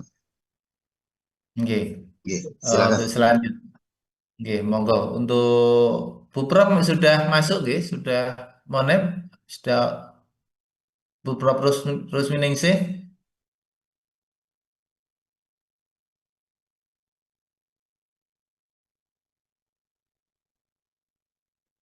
Halo? Sepertinya belum, Pak. Sini. Sudah, Belum, sudah. belum. Oke, Oh, sudah. sudah, oke, Tadi monggo. masih di mute, Mas. Gak bisa ngomong. Saiki baru dibuka Oh, mute. oke. Oke. Oke. Ya, Oke, monggo. Teguh, Teguh. Waktunya 10 menit, ya, Prof. Monggo. 10 menit. Wes engko ben maca dhewe paparane Oke. nggih. Baik. Yes. Assalamualaikum warahmatullahi wabarakatuh. Mohon maaf Ibu Bapak, tadi ada gangguan. Tahu-tahu lampunya padam. Yes. Ya, alhamdulillah ini sudah nyala lagi. Saya lanjutkan karena Mas Sekretaris hanya memberikan waktu ke saya 10 menit. Nah, ini saya rada bingung ini. Yeah. Baik, saya akan mencoba untuk menyampaikan apa yang kurang tadi. Jadi Mas Teguh tadi sudah menyampaikan tentang sispenanya. Nah, seperti saya katakan tadi bahwa butir-butirnya cukup banyak. Jadi kalau dilihat di sini rekapannya, ya. Jadi instrumen yang dikembangkan untuk visitasi nanti itu yang IA 2024 versi 2025 itu ada 3 komponen. Ini komponen 1, ya. Jadi kalau di total ada 14 butir, kemudian ada 45 indikator, ya. Kemudian yang lainnya merupakan subindikator yang ini nanti akan dilihat pada pertanyaan-pertanyaan yang muncul.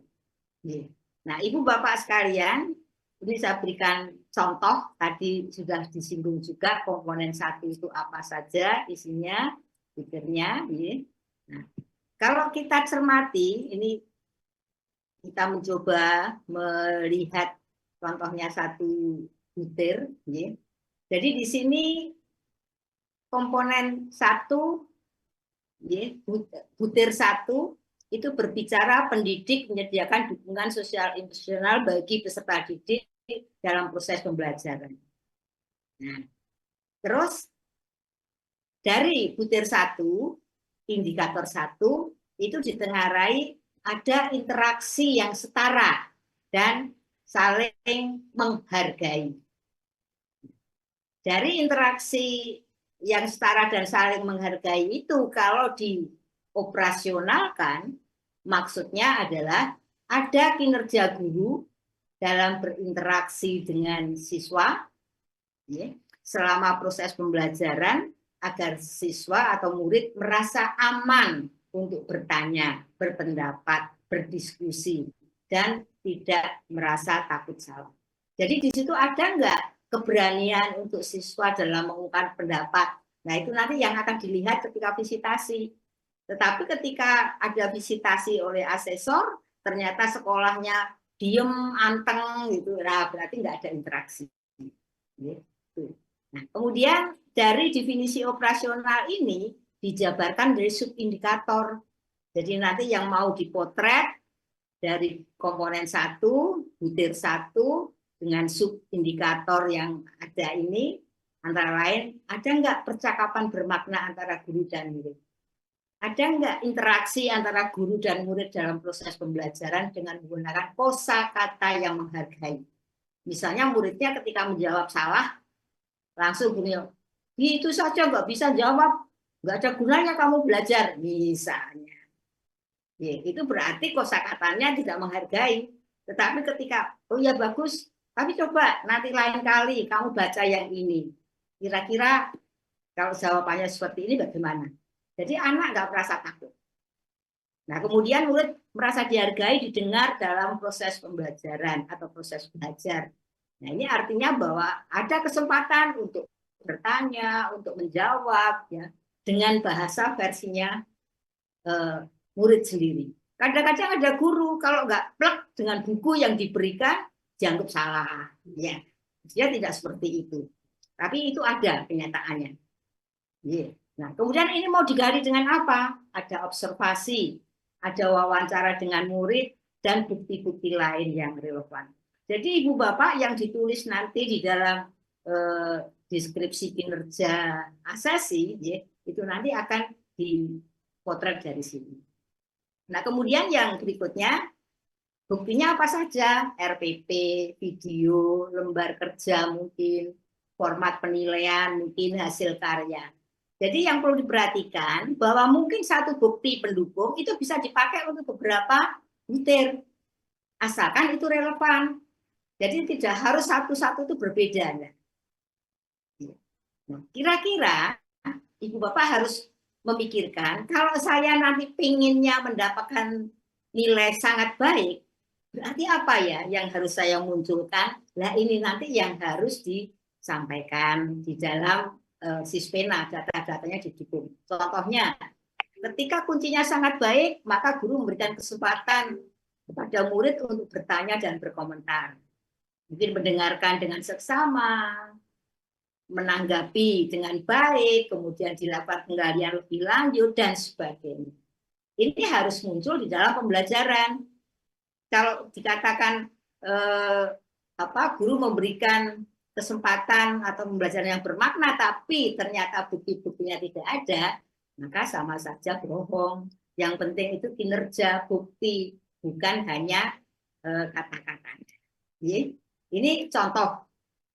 Nah, kemudian yang lain, jadi saya lewati saja, nggak perlu banyak-banyak, karena tadi dikatakan waktunya hanya 10 menit ya Mas.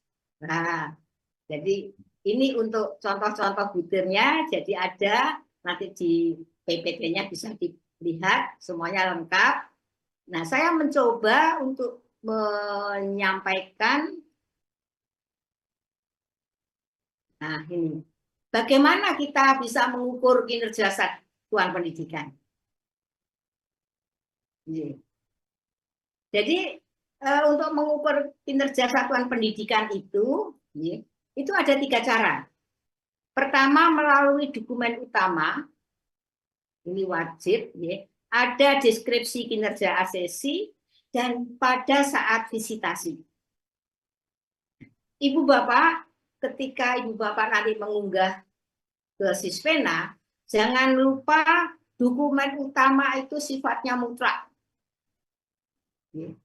Ada 5 yang harus diunggah, nomor 1 sampai 5, sedangkan nomor 6 itu bisa disimpan di Google Drive, yang nanti bisa ditunjukkan ketika ada visitasi.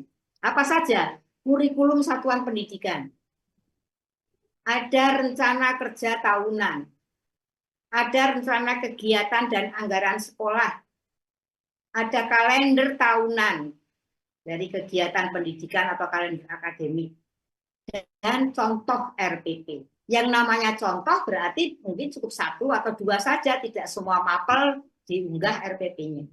Ini wajib ya, Bapak. Jadi nanti setelah selesai sosialisasi ini harapannya segera mengunggah dokumen utama. Yang kedua, tadi untuk melihat kinerja, yaitu dengan deskripsi kinerja asesi, DKA. Dari cerita yang Ibu Bapak sampaikan dalam Sispena, itu nanti akan bisa dilihat apa sih yang sudah dilakukan. Bukan yang akan dilakukan, tetapi yang sudah. Karena ini yang dilihat adalah hasil kerja yang kemarin-kemarin, bukan yang akan dilakukan kemudian. Nah, jadi deskripsi kinerja asesi ini penjelasan oleh satuan pendidikan tentang kinerjanya dalam menyediakan aspek layanan yang sesuai dengan butir-butir yang diukur. Jadi makanya ketika di situ tadi ada 14 butir, ya 14 butir itu harus ada DKA-nya semua. Karena di situ akan melihat apakah yang sudah dilakukan oleh satuan pendidikan untuk menggambarkan tercapainya butir 1, 2, dan seterusnya. Kalau SD, SMP, SMA itu sampai 14, untuk SMK 16, untuk kesetaraan 15. Nah, itu ada kekhususan. Nanti bisa dilihat dari panduan. Nah, setelah 2 hal ini yang diunggah, nanti ketika ada visitasi mau di cross check. benar nggak yang diunggah di Sispena. Nah, makanya asesor akan melakukan verifikasi. Ibu Bapak nulis ini di Sispena. Coba sih saya pengen lihat apa buktinya. Nah, jadi ketika buktinya ternyata tidak sesuai, nah Ibu Bapak punya kesempatan untuk menunjukkan, mungkin saat itu belum disiapkan, tapi nanti suatu apa disiapkan dalam arti ketika asesor masih di situ bisa ditunjukkan. Jadi, oh ya Bapak, karena besok masih ada, ini besok saya aturkan misalnya. Gitu. Jadi visitasi itu penting untuk melakukan validasi, untuk melakukan verifikasi, untuk melakukan klarifikasi terhadap apa yang sudah Ibu Bapak tulis unggah di Sispena. Nah, bagaimana cara membuat DKA-nya? Jadi ada rumusan butir, melihat tadi butir-butir ada 14 butir, ada indikatornya, ada instruksinya, kemudian ada kolom deskripsi kinerja ASESI. Jangan lupa di sini maksimal 1000 karakter. Jadi biasanya satu baris itu kan mungkin sekitar 20 sampai 25 karakter ya. Nah, kalau itu 1000 maksimal, ya mungkin 40 baris itu paling akeh. Kalau hanya 20 baris ya nggak apa-apa, namanya itu maksimal. Kurang dari itu nggak masalah. Terus ada identifikasi bukti kinerja lain, itu disebutkan, tapi nanti akan ditunjukkan ketika visitasi. Jadi nggak harus ditulis di situ. Ini kalau dipetakan ada 14 butir, pernyataan butirnya seperti apa, indikatornya seperti apa, subindikatornya seperti apa, kegiatannya apa, dokumen pendukungnya apa saja, kemudian deskripsi kinerjanya. Tadi dikatakan Mas Teguh, bagi tugas. Ya. Mungkin untuk komponen 1, butir untuk satwa yang ditugasi untuk menuntaskan. Komponen 2, komponen 3, dan seterusnya. Sampai pada butir-butir dan dokumen pendukung. Nah, contohnya Ibu Bapak, jadi ini satu contoh misalnya saja pada deskripsi kinerja ASESI komponen 1. Komponen 1 ini melihat kinerja pendidik dalam proses pembelajaran. Butir 1. Pendidik menyediakan dukungan sosial emosional kepada peserta didik dalam proses pembelajaran. Indikatornya apa saja? 1, 2, 3, 4, 5. Ada instruksinya bagaimana? Ceritakan bagaimana kinerja pendidik Anda dalam menyediakan dukungan sosial emosional bagi peserta didik dalam proses pembelajaran. Jelaskan strateginya apa, prosesnya bagaimana, hasil yang diperoleh seperti apa, buktinya apa. Ini ceritakan. Jadi Ibu Bapak diajak untuk membuat karangan. Ya, belajar membuat karangan. Nah, ini tetapi tentunya karangan ini sesuai dengan apa yang ada di dalam kegiatan di sekolah. Nah, dari situ kemudian tuliskan bagaimana deskripsi kinerja ASESI-nya. Pendidik di SD negeri tempat saya bekerja bla bla bla bla ya, secara konsisten sudah memberikan dukungan sosial emosional kepada peserta didik dalam setiap proses pembelajaran. Hal ini dilakukan melalui penciptaan lingkungan kelas dan sebagainya. Pendidik memberikan perhatian khusus kepada peserta didik yang membutuhkan dukungan. Ini kan ceritanya. Buktinya apa? Nah, buktinya dilihat di kurikulum satuan pendidikan. Ada enggak yang menggambarkan adanya pendekatan personal, adanya empati, adanya perhatian khusus? RPP-nya seperti apa? Dokumen kegiatan belajarnya seperti apa? Mungkin ada kegiatan konseling. Mungkin ada instrumen-instrumen yang disiapkan oleh sekolah. Tapi ini semua disiapkan dalam Google Drive, terus nanti linknya yang ditunjukkan. Jadi ini saya katakan tadi nggak perlu banyak-banyak. Jadi di sini mungkin hanya sekitar berapa ini? Sekitar 10 sampai 15 baris cukup. Yang penting menggambarkan dari indikator, ya, dan juga sesuai dengan instruksi yang ada. Ini contohnya. Nah, yang ini juga demikian, nanti bisa dipresani. Ibu Bapak yang saya hormati, nah ini yang perlu karena di sini yang hadir kan ada dari SLB juga, ya, ada dari SMK. Yang perlu diperhatikan untuk rubrik, kalau rubrik yang sekolah tadi yang untuk SD dan TK dan Dasmen itu kan ada 4 grade, ya. Ada A, B, C, D atau ada skor 1, 2, 3, 4. Tetapi kalau di SLB itu rubriknya hanya 3, perlu perhatian, baik atau sangat baik. Oke. Jadi kalau perlu perhatian berarti apa yang diharapkan dipotret dalam visitasi itu atau dalam akreditasi itu belum banyak yang terpenuhi. Karena kita tidak menuntut seperti sekolah-sekolah yang dalam tanda petik yang untuk anak-anak yang normal, tapi karena ini nanti difabel, makanya ada perhatian khusus. Nah, kekhususan IASB SLB ini terletak pada butir-butir penyesuaian bagi murid yang berkebutuhan khusus. Kemudian peran guru pembimbing khusus. Dan juga sarana prasarana yang aksesibel, jadi artinya disesuaikan dengan kondisi kebutuhan mereka, dan juga kaitannya pada pengembangan potensi individual. Jadi kalau kita melihat anak difabel untuk mengukur dari sisi kecerdasan intelektualnya, mungkin susah. Anak-anak itu katakanlah bisa mandiri, itu sudah bagus. Jadi tidak harus tergantung pada orang lain. Ini kekhususan dari SLB. Sedangkan pada SMK, ini juga ada kekhususan. Jadi instrumen ini difokuskan pada penilaian yang berbasis kinerja. Ada link and match dengan industri, serta keterserapan lulusan. Lulusnya 100%, tapi sampai 3 tahun, misalnya 3 tahun, lulusannya tidak ada yang bekerja sesuai dengan bidangnya. Nah, berarti ya nggak bagus. Itu dilihat dari tracer study. Jadi Ibu Bapak nanti bisa menjelaskan tracer study di dalam deskripsi juga. Kekhususan utama dari 4 komponen yang ada itu adalah mutu lulusan, proses pembelajaran, mutu guru, dan tentunya di sini manajemen, yang tentunya manajemen ini akan menilai kompetensi vokasional, sarana prasarana sesuai dengan standar industri, dan kerja lapangan, dan juga adanya kemitraan. Ini yang mau dipotret di dalam SMK.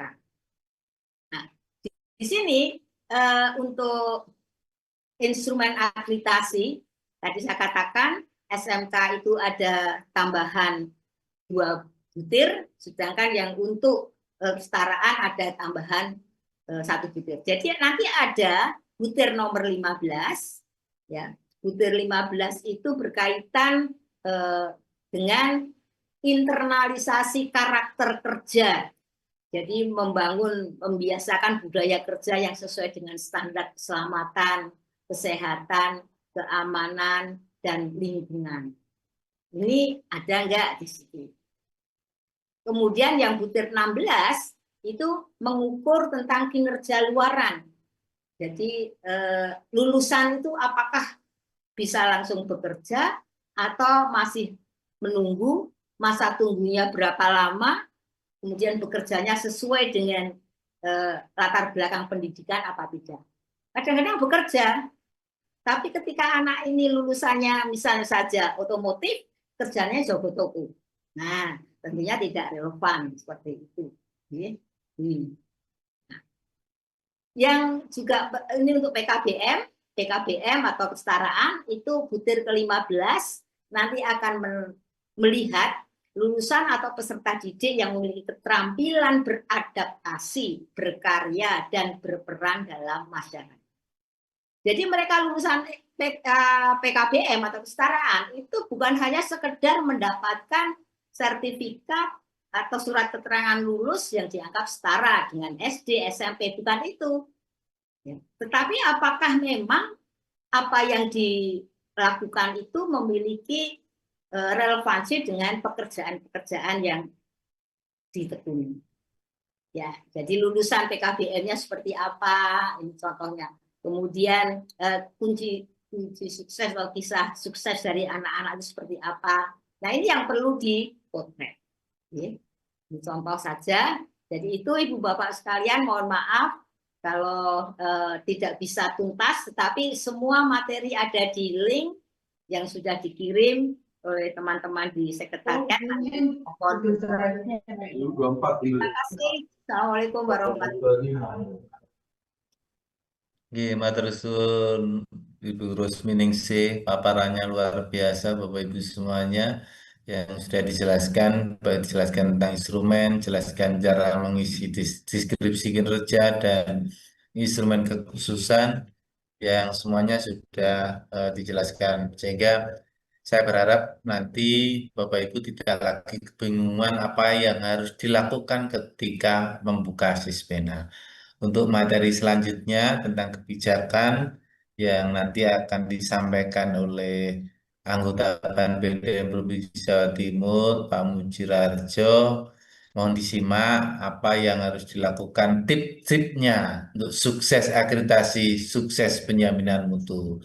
Oke, untuk Pak Muji, saya persilahkan. Terima kasih Pak Adi. Bismillahirrahmanirrahim. Assalamualaikum warahmatullahi wabarakatuh. Bapak Ketua yang sangat saya hormati, Bu Prof, Pak Adi, saya lihat juga ada Pak Rudi dan seluruh anggota yang hadir pada siang hari ini. Bapak Ibu sekalian, para kepala sekolah yang hadir siang hari ini untuk mengikuti kegiatan sosialisasi yang telah kita laksanakan. Baik, selanjutnya saya mendapat tugas melanjutkan apa yang telah disampaikan oleh Bu Prof dan Mas Teguh untuk memberikan informasi tentang langkah-langkah apa yang perlu Bapak Ibu lakukan.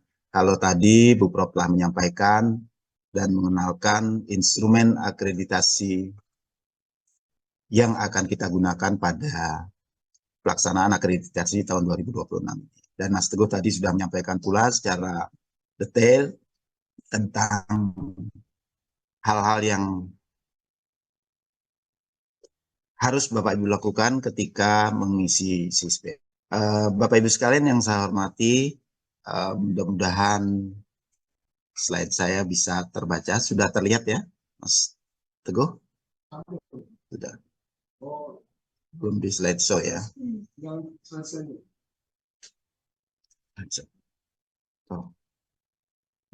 Bapak Ibu sekalian, ketika nanti Bapak Ibu sekalian akan akreditasi atau visitasi tahun 2026 ini, kesempatan yang baik ini saya memberikan informasi langkah-langkah apa yang harus Bapak Ibu lakukan. Dan tadi instrumen telah Bapak Ibu sudah masuk. Maaf. Ya. Tuh. Kalau tadi Bu Prof telah menyampaikan tentang instrumen akreditasi yang telah Bapak Ibu ikuti bersama, dan Mas Teguh juga telah menyampaikan informasi tentang bagi mengisi Sispena. Semoga apa yang telah disampaikan tadi akan memberi pencerahan untuk Bapak Ibu sekalian sehingga dapat mempersiapkan diri untuk persiapan visitasi nanti. Bapak Ibu sangat saya hormati, saya mencoba memberikan informasi tentang strategi yang harus Bapak Ibu lakukan dalam rangka persiapan akreditasi 2026 ini. Nah, yang pertama, kami berharap Bapak Ibu sekalian setelah memahami instrumen akreditasi dan telah memahami tentang bagaimana Sispena dan melengkapi dokumen yang ada di Sispena, Bapak Ibu sekalian perlu membentuk tim di sekolah. Seperti tadi sudah disampaikan oleh Bu Prof bahwa instrumen kita ada 14 butir. Kami persilakan Bapak Ibu sekalian mengatur bagaimana teknik pembagian tugas sehingga nanti pengisian Sispena ini bisa diisi dengan baik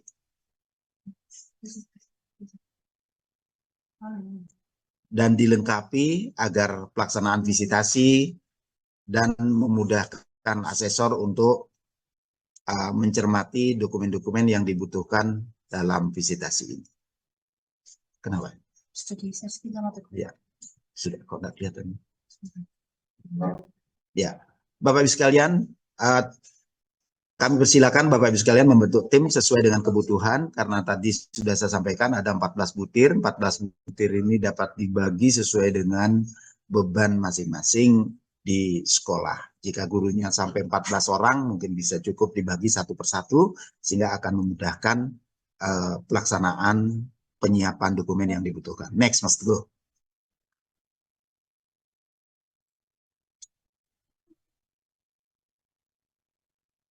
Ya, kemudian setelah Bapak Ibu sekalian untuk mengunduh panduan penjelasan instrumen akreditasi di Sispena, dan tolong dipelajari. Tadi penjelasan secara detail sudah disampaikan oleh Bu Prof. Nah, Bapak Ibu sekalian perlu mencermati dari 4 komponen dan 14 butir.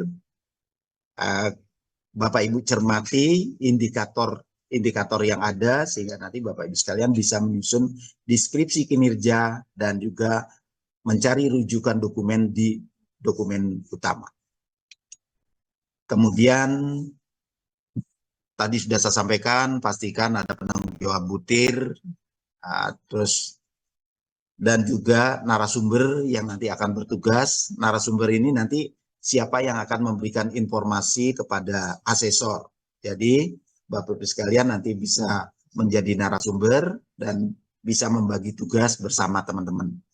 Nanti narasumber utama bisa dari kepala sekolah, guru, siswa, orang tua siswa, kemudian pemangku kepentingan, komite sekolah. Nah, ini Bapak Ibu sekalian bisa siapkan siapa kira-kira nanti yang akan ditunjuk untuk menjadi narasumber yang siap akan memberikan informasi kepada asesor. Jadi pastikan siswa yang mungkin bisa memberikan informasi yang jelas, bisa memahami pertanyaan asesor, sehingga nanti akan bisa memberi informasi. Kemudian pastikan kerjasama yang baik untuk memperoleh hasil yang maksimal.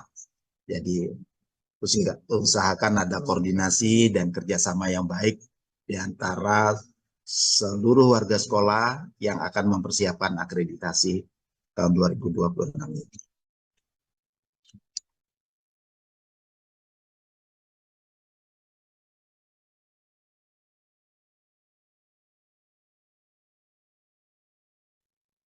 Nah,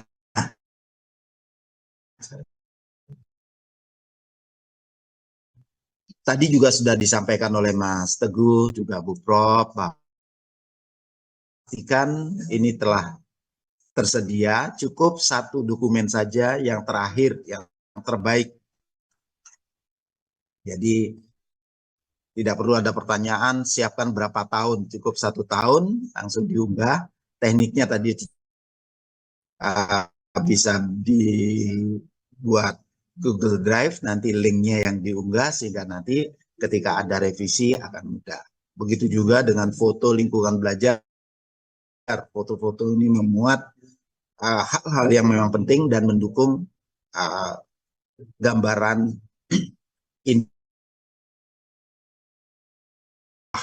dokumen sekolah ini. Jadi dokumen utama tadi ada 5 yang harus Bapak Ibu siapkan. Nah, karena dokumen ini akan menjadi rujukan bukti indikator dalam setiap butir.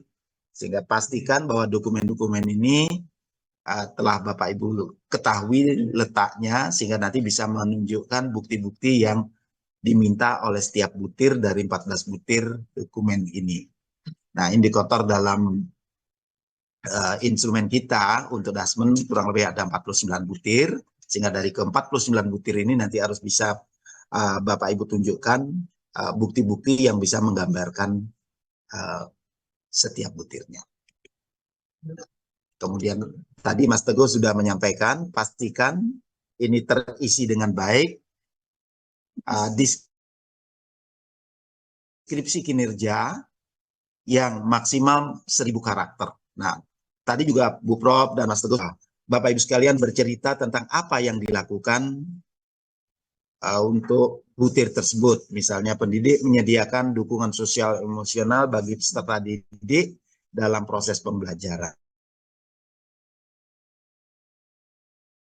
Bahwa pendidik menyediakan dukungan sosial emosional bagi peserta didik di sekolah dalam proses pembelajaran. Nah, hal ini merujuk dengan beberapa indikator bahwa dipastikan terjadinya interaksi yang setara, yang saling menghargai antara pendidik dan peserta didik. Pemberian perhatian kepada peserta didik yang memerlukan dukungan secara khusus. Memfasilitasi peserta didik untuk mengembangkan keterampilan sosial emosional. Nah, kira-kira indikator ini ada di dokumen apa? Nah, itu nanti Bapak Ibu bisa lihat, bisa muncul di kurikulum tingkat satuan pendidikan, bisa muncul di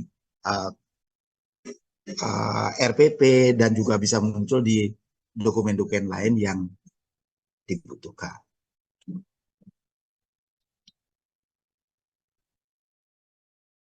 Jadi pastikan Bapak Ibu menceritakan semuanya apa yang bisa dirujuk dalam deskripsi itu.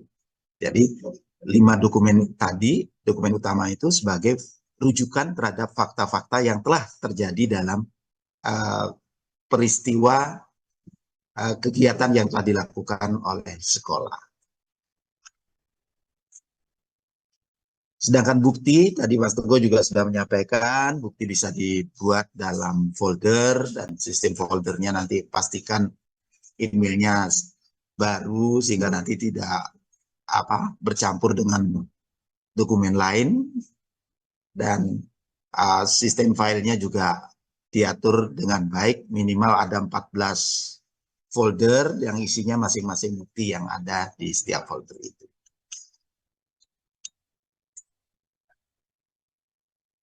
Pembuktian kinerja ada dalam butir-butir tadi yang sudah saya sampaikan, dalam folder link yang telah Bapak Ibu buat. Nah, selanjutnya saya mencoba memberi contoh sedikit Bapak Ibu sekalian untuk butir 1. Butir 1 ini pendidik menyediakan dukungan sosial emosional bagi peserta didik dalam proses pembelajaran. Di sini ada 3 indikator, indikator interaksi pendidik dengan murid yang setara dan menghargai. Kemudian terfasilitasi untuk mengembangkan keterampilan sosial emosional. Kemudian yang ketiga, terdapat strategi yang membangun pola pikir bertumbuh sehingga murid dapat percaya diri dan mampu meregulasi diri. Nah, ini nanti Bapak Ibu bisa ceritakan dengan tetap memperhatikan pada subindikator yang ada. Nah, Bapak Ibu sekalian bisa membuat deskripsi. Salah satu contoh deskripsi saya coba buat di sini. Guru dan kepala sekolah menyediakan dukungan sosial emosional bagi peserta didik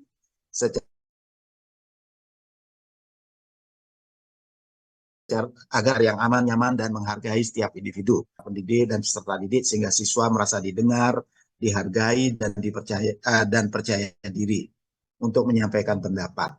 Pendidik juga memfasilitasi pengembangan sosial emosional melalui kegiatan refleksi, dan positif. Selain itu diterapkan berbagai strategi untuk menumbuhkan pola pikir bertumbuh pada siswa, seperti memberikan umpan balik yang konstruktif, menghargai usaha, dan seterusnya. Nah, ini nanti dapat Bapak Ibu rujuk. Jadi dari deskripsi yang telah Bapak Ibu susun, Bapak Ibu sekalian bisa mengambil kata-kata kunci yang kira-kira kata kunci itu muncul pada dokumen rujukan mana. Misalnya tujuan pembelajaran, ini bisa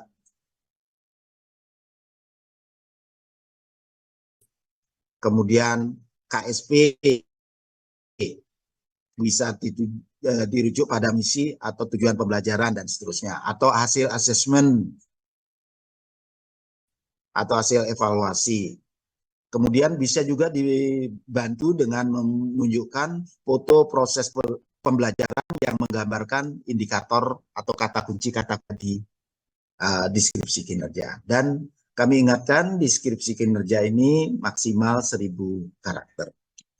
Selanjutnya untuk link bukti, Bapak Ibu sekalian bisa buat seperti ini, karena nanti ada 4 komponen, kemudian ada 14 butir, sehingga nanti untuk komponen 1 ada 4 butir, butir 1, 2, 3, 4, kemudian butir 1 ada 3 indikator, sehingga nanti indikator 1 buktinya apa, bisa berupa RPP, kemudian bisa berupa foto kegiatan pembelajaran, atau foto juga bisa dokumen hasil evaluasi, atau komentar hasil ulangan anak, itu bisa dimasukkan dalam indikator. Dan ditambah dengan bukti foto proses pembelajaran yang menggambarkan indikator itu.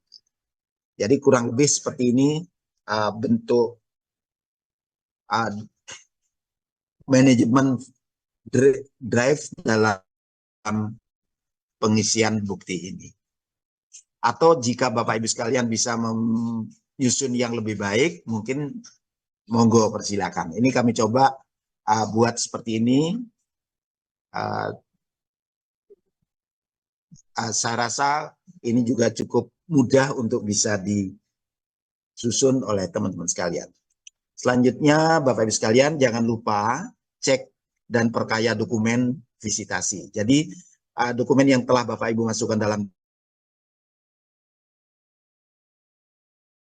perlu ditambah dengan hal-hal lain, karena kelengkapan dokumen-dokumen ini akan memudahkan asesor dalam membuktikan dan dapat menunjukkan gambaran bahwa sekolah yang Bapak Ibu kelola berjalan dengan baik. Selanjutnya persiapan visitasi. Persiapan visitasi perlu kami sampaikan, visitasi nanti diperkirakan dilaksanakan 2 hari. Jadi harus 2 hari. Jadi nanti hari pertama presentasi kinerja kepala sekolah dan mungkin ada tanya jawab. Nah, di sini kepala sekolah harus presentasi minimal maksimal 5 menit atau beberapa slide menyampaikan profil sekolah. Hal-hal yang perlu disampaikan, terutama keunggulan sekolah, hal-hal yang menonjol pada sekolah, penjabaran tentang kegiatan-kegiatan sekolah. Kemudian dilanjutkan dengan observasi yang akan dilakukan oleh asesor, berkeliling di sekolah, kemudian wawancara dengan guru, telah dokumen, kemudian istirahat, dan siang dilanjutkan dengan wawancara dengan wali murid atau dengan siapapun yang telah ditetapkan menjadi narasumber. Nah, kemudian hari kedua dilanjutkan dengan observasi pembelajaran, jadi sediakan 2 kelas nanti. 2 kelas ini nanti akan diamati oleh asesor, kemudian dilanjutkan dengan wawancara dengan murid, wawancara dengan kepala sekolah, dan seterusnya. Nah, jadwal ini sifatnya tentatif Bapak Ibu sekalian, monggo nanti bisa disepakati jika ada hal yang tidak bisa dilaksanakan, misal wali murid tidak bisa siang hari, bisanya pagi hari, bisa diawali dengan wawancara dengan wali murid atau sebaliknya. Jadi ini gambaran umum kira-kira kegiatan visitasi selama 2 hari yang akan dilakukan oleh asesor dan diperkirakan mulai pukul 8 dan maksimal selesai pukul 15 sore. Nah, tadi temu awal atau mengawali kegiatan yang diikuti dengan presentasi kepala sekolah, kemudian berkeliling, tadi sudah saya sampaikan, kemudian pengamatan atau kunjungan pembelajaran, pengamatan terhadap kelas saat proses pembelajaran, jadi nanti tolong disediakan 2 kelas, sudah saya sampaikan tadi, kemudian ada wawancara dengan kepala sekolah, guru, siswa, dan stakeholder yang dipandang perlu. Nah, kemudian terakhir, tolong disediakan tempat untuk asesor untuk berdiskusi sebelum dilakukan temu akhir. Kemudian terakhir, temu akhir, asesor akan sebelum pulang akan menyampaikan hasil temuannya, dan nanti asesor juga diharapkan atau diwajibkan menyampaikan saran-saran untuk sekolah, dan mungkin ada tanggapan dari kepala sekolah dan dari pihak sekolah, dipersilakan pada temu akhir ini.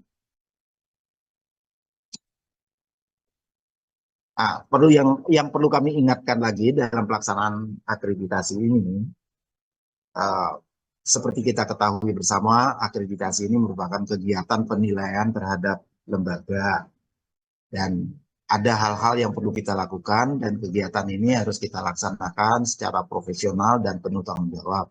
Sehingga ada hal-hal yang perlu kita perhatikan bersama dalam kegiatan visitasi ini.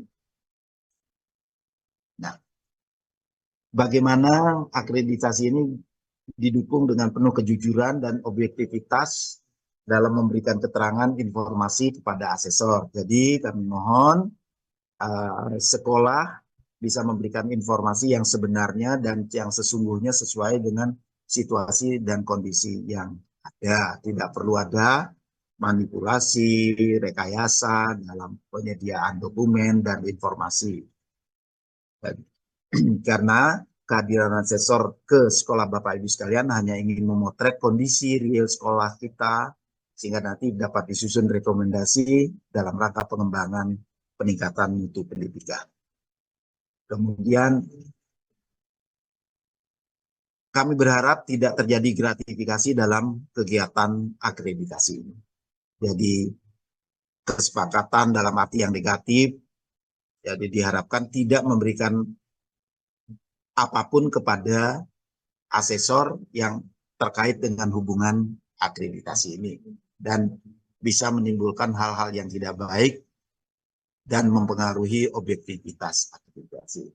Jadi insya Allah para asesor sudah dibekali pembiayaan sesuai dengan ketentuan pemerintah dan secara normal pembiayaan itu sudah cukup sehingga kami harapkan tidak terjadi gratifikasi dalam pelaksanaan visitasi nanti. Kemudian kita berharap semua warga sekolah dapat mendukung kegiatan akreditasi dan menciptakan suasana bersahabat. Jadi begitu juga asesor telah kami sampaikan dan telah kami bekali agar akreditasi ini tidak menimbulkan suasana yang mencekam dan menjadi suasana yang penuh keakraban sehingga dapat memperlancar tugas-tugas mereka. Dan yang tidak kalah pentingnya kami berharap semua baik asesor maupun sekolah dapat mematuhi aturan yang berlaku di satuan pendidikan dan nanti akan bersedia menerima konsekuensi jika ada pelanggaran. Dan pelanggaran-pelanggaran ini akan kami tidak lanjuti jika memang terjadi dan fakta-faktanya dapat kami ketahui dan bisa kami pertanggungjawabkan. Jadi usahakan tidak terjadi gratifikasi, suap, dan pemerasan. Nah, hal ini bisa terjadi dari kedua belah pihak. Jadi bisa dari sekolah, bisa juga dari asesor. Kami sangat berharap hal ini tidak terjadi dalam pelaksanaan visitasi kami. Kemudian mitigasi risiko. Jadi akreditasi seperti tadi sudah saya sampaikan adalah ukuran yang paling objektif untuk mengukur kualitas pendidikan. Jadi akreditasi bertujuan untuk mengukur kualitas pendidikan. Jadi dalam peristiwa ini bisa terjadi abuse of power, bisa terjadi gratifikasi, bisa terjadi manipulasi. Kami tidak akan mampu mengawasi seluruh sekolah. Tahun ini kurang lebih ada 4.000-an sekolah, kami tidak akan bisa datang. Tapi kami berharap semua kerjasama dari Bapak Ibu sekalian sehingga tidak terjadi hal-hal yang tidak kita inginkan. Dan kegiatan ini menjadi tanggung jawab kita bersama. Mari kita laksanakan kegiatan ini dengan penuh tanggung jawab dan akan memberi makna dalam kegiatan kita semua. Jadi bentuk-bentuk penyalahgunaan kekuasaan yang termasuk perbuatan tercela, salah satu contoh, beberapa contoh yang bisa kami sampaikan adalah seperti fasilitasi kepada asesor yang berlebihan, misalnya dalam bentuk penjemputan yang berlebihan, kemudian memberikan fasilitas penginapan atau hal-hal yang lain dilakukan oleh kepala sekolah, terus memanfaatkan koneksi baik di lembaga pemerintah maupun di lembaga-lembaga. Kemudian kami berharap hentikan kegiatan yang seperti ini. Tidak perlu memberikan hal-hal yang berlebihan kepada asesor, karena semua harus mulai dari kita demi kelancaran dan kehormatan tugas-tugas kita. Jadi tadi sudah saya sampaikan adalah bentuk manipulasi yang dilakukan oleh lembaga terhadap data-data yang ada. Kami minta nanti Bapak Ibu sekalian menyiapkan kondisi sekolah yang real sehingga nanti kami bisa memperoleh fakta-fakta real untuk bisa kami tindak lanjuti dan kami sampaikan rekomendasinya kepada pihak-pihak terkait. Kemudian jangan lakukan lagi seperti ini, tidak perlu nanti ada penyambutan, membuat spanduk yang lebar-lebar. Jadi kami mohon saat visitasi tidak perlu ada spanduk seperti penyambutan yang berlebihan terhadap asesor. Kemudian seperti ini. Jadi ini masih terjadi tahun lalu. Jadi kami berharap selanjutnya hal ini tidak perlu terjadi dan kami harap visitasi tahun ini berjalan seperti biasa-biasa saja, kegiatan yang biasa-biasa saja, yang ingin membuktikan bahwa pelaksanaan layanan pendidikan berjalan dengan baik. Jadi hal-hal seperti ini tidak perlu, karena ini masih terjadi 2024 kemarin, 2025 juga masih ada. Dan terakhir nanti perlu Bapak Ibu sekalian saat temu akhir pastikan ada diskusi, ada ketika asesor menyampaikan saran dan masukan, jika ada tanggapan monggo sampaikan saat pertemuan. Begitu juga nanti saat mengisi kartu kendali, mungkin tadi Mas Teguh sudah menyampaikan, tolong isi kondisi kartu kendali itu dengan kondisi yang sebenarnya, yang real, agar kami bisa memperoleh potret dan pelaksanaan visitasi yang sebenarnya untuk bisa kami tindak lanjuti dan dalam rangka pengembangan pelaksanaan visitasi di tahun-tahun mendatang. Nah, hal ini tidak perlu lagi dan tidak perlu repot-repot harus mengeluarkan drum band untuk menyambut asesor yang hadir di sekolah.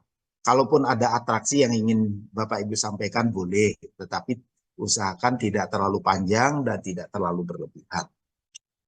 Kemudian tidak perlu memberikan kalungan bunga dan sebagainya.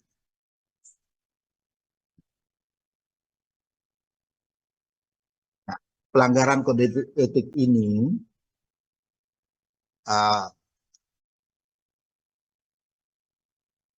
akan ditindaklanjuti dan akan berdampak pada sanksi yang berpengaruh pada sekolah maupun asesor. Sehingga kami mohon pastikan tidak terjadi pelanggaran kode etik dan kode perilaku dalam pelaksanaan visitasi ini. Terima kasih Bapak Ibu sekalian, semoga pelaksanaan akreditasi 2026 berjalan dengan lancar dan kami berharap semua dapat berhasil dengan baik. Terima kasih, saya kembalikan ke Pak Hadi.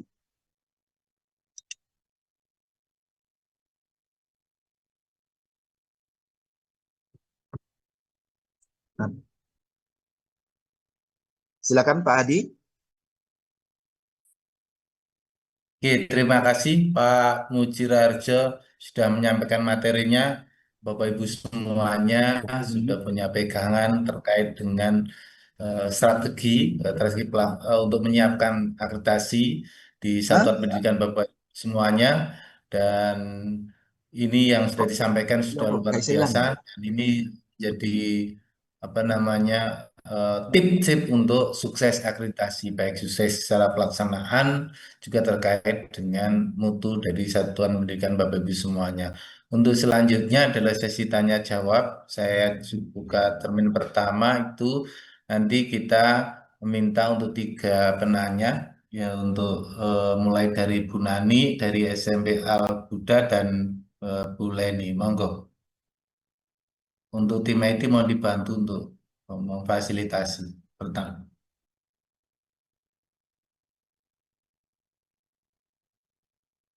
Ya, monggo Bu tim IT digunani di unmute di dan SMPS Al Barokah di unmute dan Bu Leni di unmute untuk bisa menyampaikan pertanyaannya.